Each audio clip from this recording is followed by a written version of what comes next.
while the DCEU is no more, that cinematic universe is now being rebooted into the DCU by James Gunn. I think Shazam still is a film always worth revisiting and rewatching because this is a great superhero film. It's my favorite film, most likely my favorite film of the DCEU.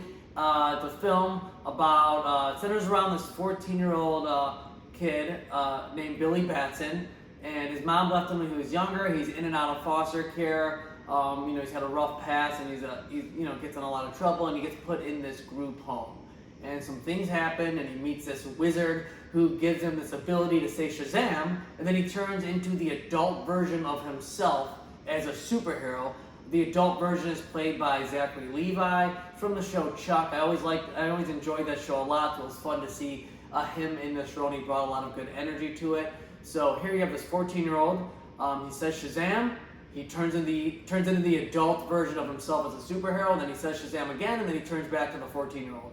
And very interesting dynamic because you have a superhero film where the main character, there's two different versions of that character, as a kid and as a superhero. But when he becomes that superhero, he's still that 14-year-old in that adult body. So there's still that immaturity and like, whoa, I'm a superhero now. Oh my God, look at these powers. Doesn't have the maturity of an adult who's been through a lot more life experiences. Zachary Levi does a great job as the adult version. One thing that the film did struggle with, however, was I feel like he brought so much energy, but at times it felt like the adult version was a little more childish and immature than the 14-year-old version. But you get past that. Bottom line is you have a film that is a lot of fun, very funny, very entertaining. Mark Strong as Dr. Savannah, the villain, is really good. I think he did a great job as a bad guy here.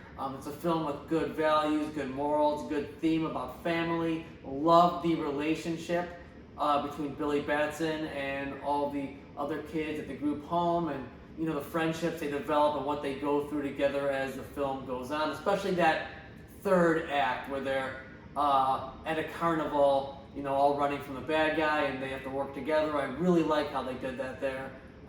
Good emotion in this film. Always recommend Shazam. The second one is absolutely terrible, but the first one is great. Shazam, always worth watching.